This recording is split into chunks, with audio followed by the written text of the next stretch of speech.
sit. This is Lily, and this is Lily's roadmap to success. Lily's a great little dog. She's a great companion, but I think she was a little bit confused as to what her position is in the house. And as a result, I think that's made listening a little bit optional. Also, she has a couple of bad habits that her guardian doesn't like. So I want to make sure that I remember to go over different things. So I'm going to start first off by talking about, remind me about the kitchen thing. That's what you want me. Where she doesn't want to go out the door with. Oh, okay, the car. Okay, so we'll talk about that in a sec. So basically, one of the first things we talked about is getting her chew toys. Now this is a nylabone, but it's a very flexible one. You want one of these that's actually very rigid. If you have something like this bendable and she starts pulling a piece of it off, you probably want to throw it away and get another one. Nylabones are usually, there's no flexibility in them whatsoever. It's N-Y-L-A-B-O-N-E. You get these on Amazon, or I like to get a lot of stuff on Chewy.com. And so basically what you want to do, sit.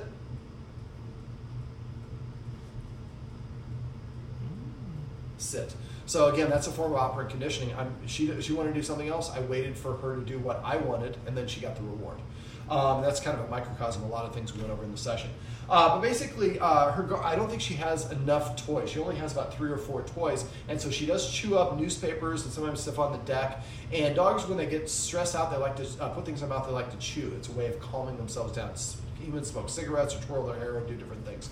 So we need to provide her with accessible, appropriate things to chew on. So I would recommend that you go to Amazon or Chewy.com and order about $50 to $100 worth of toys.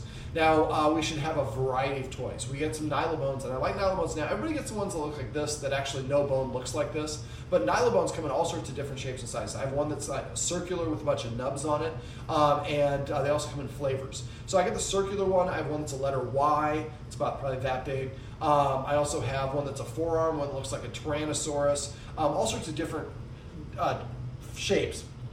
They also come in flavors. Bacon, barbecue. I don't like getting the chicken one though because it tastes like everything. Just kidding. Don't actually taste them yourselves. But getting the flavor one will help the dog be a little bit more interested in it. Now don't get them and just throw them all down the floor at once. Get them, and each day she should find a new one in a different place. And so this way it becomes sit. It becomes something motivating for her. Get a little wire mesh basket, a little basket that's low enough that she can reach into and pull the things out. And at the end of every day, grab all of her toys, put it over here next to your chair, and then put all the toys in there at the end of the day when you go to bed. The next morning she wakes up, she's like, oh, I want to go play with this thing. She grabs this and plays with it a while and then leaves it there. Then she grabs another one, plays with it a while, and leaves it over there. So this gives her stuff to do throughout the day, and when she gets stressed or bored and she needs something to chew on, she has a whole lot of appropriate chew things. So she's a small dog, so she's smaller dogs, you can get away with more plushies. The plushies are great, but we don't want to have exclusively plushies. I would like to get about 3 or 4 hard, rigid Nylabones. I would like to get 1 antler to see if she likes it. Some dogs don't like them, but a lot of dogs will chew on a bone or antler, so having 1 or 2 of each one of those would be good. And a bone should be, dogs can have bones as long as they are not cooked or boiled. Wagons boiled is okay. They can't be cooked. If they're cooked like barbecue ribs, they'll break them and they can splinter, and then the jagged edges can cause damage inside. So you can give your dog raw bones, like raw chicken bones. People never look at that. Chicken bones are supposed to be bad, but raw chicken bones, they'll snap them and chew them up. But cooked ones, they should not have. So get a couple of real bones that will be boiled, so there's nothing nasty on them. So get 1 or 2 of those, get 1 or 2 antlers, and both of those will be a little bit more expensive, but they will last quite a long time. I would also get I look for a small water buffalo horn. A lot of dogs really like those. And I also like to get my dogs edible items, things that they can actually chew on. So, for example, bully sticks are one of the ones that I like to get. The bully sticks are great because it's something they can actually ingest and chew on. Bully sticks, get the odor-free ones. I like to get them from the Natural Dog Company, or if in Omaha, you can just get them at the Green Spot. I think other places in town have them as well. You get a bag of them. It's cheaper if you get a bag. And for her, a dog her size, I would get the Bully Bites, which are kind of little chunks or little pieces of it. So give her one of those when your grandchild is over, especially if your grandchild is doing something and she's interested. You give her something to preoccupy her time. And so getting her like maybe a cow's knee, a cow's ear, trachea, cheeks, chicken feet, duck feet, turkey feet. These are things that we would not eat, but dogs love these things, and they're great for them. So go to the Green Spot. I will, before I forget, I'm going to grab one out of my bag, but I'm going to give you a coupon to go to the Green Spot, which is my favorite pet store in Omaha. this little card right here will get you $5 off whatever you want to buy. It's a dog-friendly store. She's more than welcome to come there. It's 72nd and Pacific, and this will get you $5 off. So make sure you go in there and get her a whole bunch of edibles and chewables. Now, the toys and the leashes and stuff they're going to have there are a little bit pricier. I prefer to get those things on like Amazon or stuff like that because retail store has to mark it up a little bit to pay their rent and all that fun stuff, which is fine. And I use them for certain things, but the rest of the stuff I try to buy directly from manufacturer or from Amazon or Chewy if I can. So let me see. So getting her a plethora of appropriate chew toys will help eliminate and reduce her chewing on other things and give her stuff to do. And again, don't give her one every day, just every day, or give them all at once, give one a day. All right, now one of the things the guardian needs to do is she needs to go with her into the car, but she doesn't like going in the car. Sometimes she does, sometimes she doesn't. So the guardian has kind of said the only way she can do it if I have a cookie. And she just says the word cookie, she even spells it out, and the dog sometimes knows that. Well, what we want to do is create a positive association to go into the car. So grab one of these treats. I'm going to leave these treats with you. Use the treats I have. These are Tricky Trainer chicken liver have a really strong aroma. Touch her nose with it, and then don't say a word, and then go and get in the car. She will follow you everywhere. And these are delicious treats. And once you get to the car, pop the treat in her mouth and say the word car or ride, whatever word you want to use. Something that's funny. So maybe adventure or something like that. So, but car is fine. That's the word I use. And so after a while, if you do this, every time she gets in the car, you pop the treat in her mouth, and then you say the word car. After a while, the word car means go to the car and get a treat. Well, I like treats, so I'll beat you to the car. And so instead of saying cookie now she's just going to go there automatically. It'll take you a couple weeks to a month or so before she figures it out, but eventually you just say car, but you go like this, and she'll run over to the door, and now you've already solved the problem. Now, the video above, we talked about tips to keep her calm. Remember, when you come home, even if she's not jumping up on you, if you let her out of the laundry room and she is excited, don't pet her. If she gets excited when something's going on, don't pet her when she's doing that. When guests come over, and guests should probably watch this video, if she jumps up on a guest, what you guys should do is immediately cross your arms and look up and freeze like a statue. We want to become boring to the dog. As soon as the dog jumps down, we want to pet her and say the word off. So we teach her that jumping up on humans causes them to freeze and become uninteresting. But jumping down causes them to immediately start engaging and petting with you. Since I like the petting and engagement, I'm going to stop jumping up and just... Now, if she jumps up and gets down over and over again, then just start freezing and don't pet her and reward that, because then you're just kind of creating a vicious cycle. Now, I also went over petting with a purpose and passive training. Passive training, I talked a little bit about the video above, but petting with a purpose is really going to help with that jumping. Because right now, jumping behavior typically comes from humans. The dog, when we get them as a puppy, they're this small, they jump up on our shin or ankle, we reach out and pet them, and we tell the dog, jumping up on the human is the best way to ask the human to pet you. Well, what we do instead is now, with petting with a purpose, she's going to jump up, and we're not going to pet her. We're going to instead say, sit. If she's already sitting, we're asking her to sit over here, or lay down. She has to do something to change her state. And as soon as she does, we put her under her chin and say the word sit, or down, or whatever the word is, and only the command word. Don't say good sit, or Lily sit, just sit. I only use dog names if I have multiple dogs in the house. And so what we're saying is you have to change your state in order to earn my affection. Telling you what to do is a leadership mindset. Coming and sitting down to prepay, which is what they'll do, that's a way of asking, that's a follower's mindset. So after a while, that's what will happen. She'll start coming sitting in front of you to prepay for attention. When she does, reach over and pet her and say the word sit. If you get in a habit of doing this, every time you pet your dog, it becomes a little micro training session. Just make sure, even if you want to pet your dog, you ask the dog to do something. If you catch yourself, I'm petting her, oh, I forgot to ask her to stop, and just ask her to sit and just roll with it. It'll take you a little bit of time to get into it, but eventually you will. Now, she also likes to jump up on the furniture, and that's one of the rules that I suggest we'll talk about in a sec. But the Guardian has kind of a lazy boy chair where she can put the thing up, and Lily likes to kind of sit right next to her ankles on the side of the chair. Well, usually I recommend no furniture at all, but Lily's a companion, and she's pretty well behaved, so I suggested we switch it up to she has to get an invitation to get up on the furniture. Lily doesn't know this yet. So what happens is the Guardian kind of laid back and put her feet up, and Lily would jump up. What I said is then use the armrest and boom, put down. So then I won't say the floor drops off, but the perch is eliminated. And then as soon as she's off, then we put it back up, and then put your feet up and relax.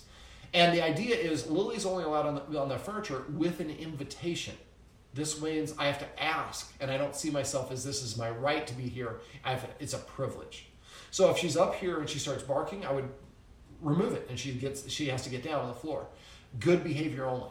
Now, if she jumps up, put the footrest down, and then wait, and then put it back up. And then if you want to, wait a little bit of time. Don't do it over and over, bang, bang, bang. When you do it, I only do it once. And wait a couple seconds. As she sits down, and you feel like you want to share with her, then invite her up and say, Lily, kiss, and then tap. If she doesn't come up within 3 seconds, then the offer is rescinded. If she gets up 10 seconds, put it back down. When I offer this with you, you come and get it now, or you don't get it. And after a while, that creates a longing because I don't have access to it whenever I want. Right now, Lily thinks this is my chair. I can get up there whenever I want, so I don't have to listen. I come when I feel like coming, which is part of why she doesn't recall very well. She doesn't have much motivation. Well, if we start restricting access to certain things that she really likes, well, now I have a little bit more motivation to want to listen. And after a while, she'll come and start prepaying by sitting and saying, I'd like to get up there. And then make sure you can recognize when you can. And if you don't feel like you don't want to share your chair with her, but you do want to recognize, you can reach over and pet her under her chin and just say, come, or sit, without necessarily giving her that. It's not a right. She doesn't have to be on the furniture with you. She probably will be quite a bit. I'm sure you like having her on the furniture with you. But making that more of instead of an ad hoc sort of situation where I have to pay for it, that's going to boost her self-esteem. It's going to boost her respect for you as an authority figure, and it's going to help her practice to ask for things. So when we have our grandchild come over, the dog just is so practiced that a lot of times just go sits in front of the grandkids. And then we can pet him under the chin and say whatever it is. So after a while, like I said, the dog will start prepaying for attention. Passive training is kind of the flip side of that, is waiting for the dog to voluntarily offer you the behavior you want. I'm going to do it right here if she comes over. So here, I didn't ask her to come. She did it on her own free will. But it's still the end result that I'm looking for. So I want to pay her and let her know that coming to me on command, sit, or sitting, is something that's desirable. I happen to have a camera so I can see it. But if you recognize the dog doing something that you like, name it. So this, name all the toys. Give each individual toy its name. Now, all bones can be bone.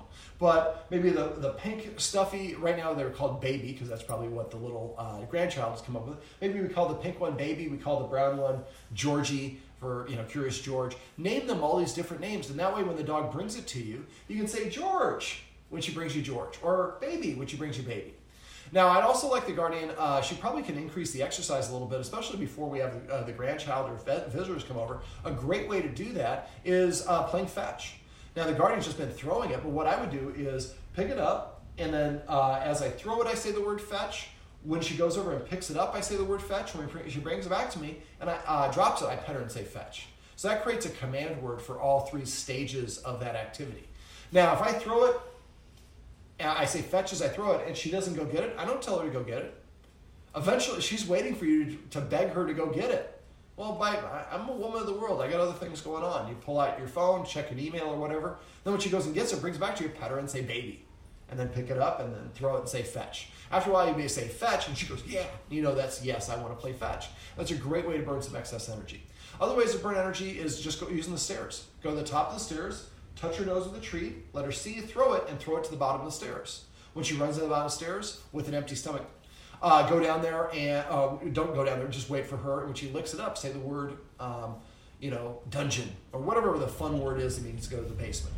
And then show her, and then call her back up. If she comes up all the way, just pet her and say penthouse or whatever it is. If she doesn't come, show her you have a treat with that hand motion I showed in the video above, and then start lowering it. She'll come up. When she comes up, give it to her and say penthouse or whatever the word is to me. Go to the top of the stairs. And then find out how many of her maximum number down-ups are. So the first time you do it with an empty stomach, with nobody here, and just keep on doing it until she doesn't go down anymore, and count each down-up as 1.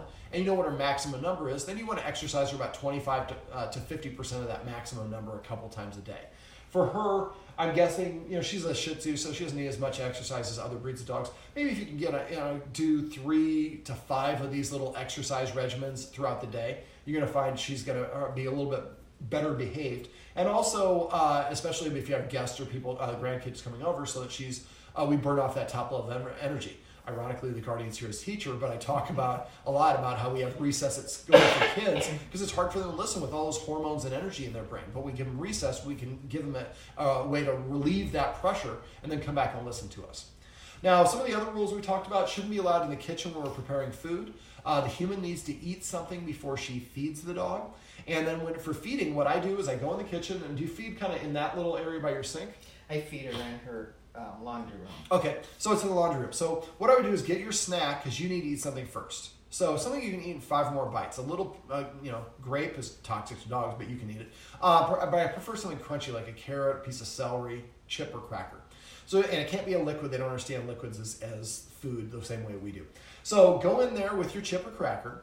Once you get in there, use that third consequence I mentioned. March deliberately at her. Don't let her pass you. So you're like a soccer player marching towards her. Where she goes this way, step that way before she gets there. And you're taking the territory, and I call it reverse herding, till she gets outside the line to the laundry room. Once she's outside, stop at the line. Then after she stops, wait for her to stop moving. When she stops, and she tries to come back in, block her. Step to the side and block her. And as soon as she's stationary, take 2 steps backwards. Left, right.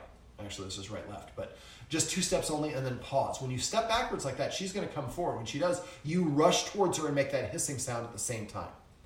And you'll do this back and forth. It'll feel like a waltz. Now, when you go back, 2 steps and then pause. 1/4 second. Then 2 steps and pause if the dog stays behind the line. As soon as the dog crosses the line, I want you rushing at the dog like she stole something. The suddenness is really, really important for that. And eventually it gets to the point where she's like, oh, so when I cross the line, you rush at me. If I stay here, you don't, and you move further away. And so keep your hips and shoulders pointed at her, walk deep into the laundry room, and then lean against the back counter or whatever it is, pick up your piece of celery or whatever it is, and eat it in 5 or more bites. If at any point she starts to come in, put your celery down and rush towards her. So what we're saying is when I'm feeding you, the rule is you stay outside the room. And let me back up. So once you get her outside the room and you back all the way back to where the counter is, then you pick up your scoop with your food and you lean for the bowl and she's going to run in. So you put it back and rush towards her. So you're going to do this back and forth, back and forth. It probably won't, maybe the first couple times she probably won't because she's a free feeding dog right now, but that'll change. She's going to want to come in when it's not available all the time. But the idea is keep her outside the room and then you put the food in the bowl. Then you put the cup back up and then you grab your celery and you eat it in 5 more bites. And she's staying outside the room on her own. This is a great way for her to develop some self-control and some respect for you as an authority figure. Once you get done eating, then you invite her over and you say her name and whistle or make a kissing sound like. And then when she comes and takes her first bite of food, come up with a fun word that means to eat. A lot of my clients say like sushi or pasta or the name of their favorite restaurant. I say grub, chow, feast, and lasagna. Maybe come up with the grandchild's favorite dish, unless it's something that's uniquely for child, like goldfish. I'm sure they like goldfish, but that's not going to be the case in a year from now. You want to come up with tacos or something like that. So if you have these fun command words, because dogs can read facial expressions, when your granddaughter comes over, if you say crash and your dog flops down, people smile and laugh. That provides added motivation for the dog to want to do those behaviors. It's one of the easiest things you can do is come up with these fun command words that motivate your dog and doesn't take anything but a little imagination. Now, if you want to change, right now her word is down. But if I want to change it, what I would do is during passive training, when she lays down on her own, pet her and say crash.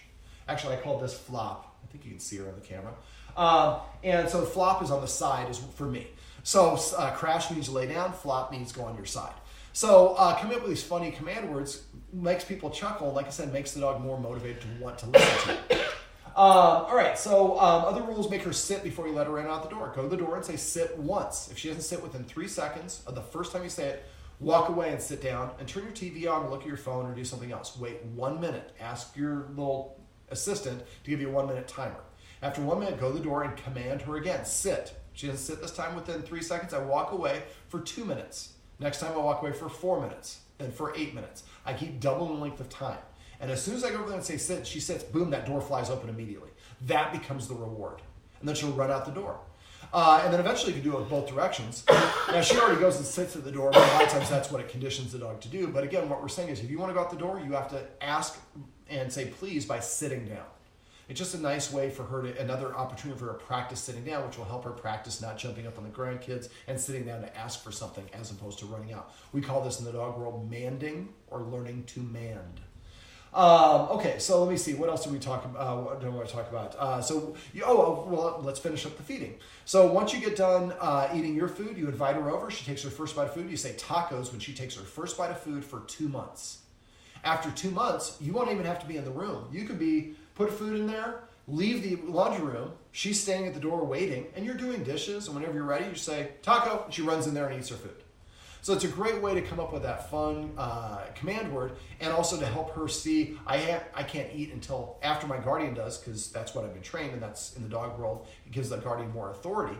And then I have to wait and restrain myself. The door's wide open. There's nothing but air between me and my bowl. I'm staying here because my guardian has taught me to do it, and I respect my guardian. And by waiting here, I'm showing respect for my guardian. And I'm also developing a little self-control or practicing some self-control.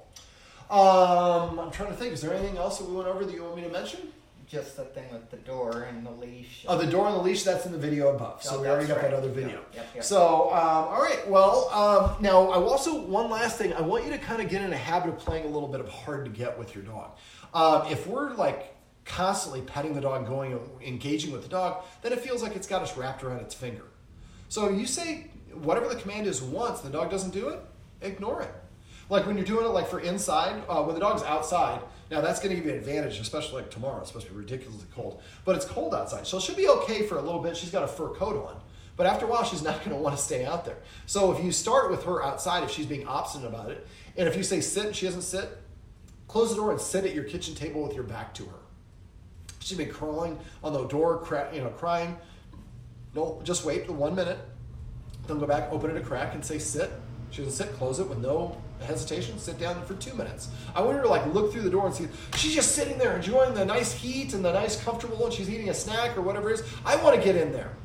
But again, the more that we ask the dog to earn or wait for things, the more they develop that self-control. So I look for ways to delay gratification, which is like we talked about for the food. But this one isn't delayed gratification. But as soon as you go over there and say sit, boom, that door opens up. But you have your back to the door. So if she sits, you might not see it. So you can look every once in a while, but don't really be paying attention. Her job is to listen to you, not your job to mind her and wait for her to do it. If she doesn't do it, you're a woman of the world. You got other things going on. Lily. The treats that I have, the tricky trainers come. And are they at that greenhouse? They will not be here. The Green Spot does not sell tricky trainers. I don't think it's my place to tell these women who do an amazing job who own this store what to carry in their store. But this is the official treat of the American Kennel Club, and I've worked with close to 4,000 dogs. I've never had a dog not interested, which is why I like to use them. When it comes to food, the most important thing is the smell. But remember, go to the Green Spot, get a couple bully sticks, maybe just get a bag of their bully sticks, get their bully bites for them, the odor-free ones. And then you can also get a kneecap or some stuff like that, but the kneecaps and stuff don't keep super duper long. But if you're gonna have your grandkid come over, maybe that would be a good day to go get, a day before, go get a kneecap. So when the grandkid's here, after the excitement settles, and again, we've done stuff in the video above, but then the grandkid wants to play, well, when she's playing with her toys, we give Lily a kneecap, and then she gets to do her own thing. Now, make sure when she has a kneecap or something, I don't think she's going to show any problems with it, but make sure the kid's not coming over to her when she's eating her food or has a high-value item, because she might growl, and if she's growling, she's saying, I want some space. Never punish a dog for growling. Growling is the antithesis of aggression. It's saying, I'm uncomfortable with what you're doing. I'm growling to say, I want you to stop. So a lot of people train their dogs to not give a warning because they punish the dog for growling. The dog's like, oh, that's fine. I'll just go straight to a bite. We definitely don't want to do that. And we definitely don't want to do this. So now I'm going to retract. Sit. So again, jumping up on me caused me to move away, negative punishment. And as soon as she did something I want, immediately I engaged her, gave her the treat. Well, let's turn you around so we can see how pretty you are. This beautiful girl, yes, this is Lily, and this is Lily's roadmap to success. Remember, everything you do trains your dog. Only sometimes you mean it. Right? That's right. Good girl.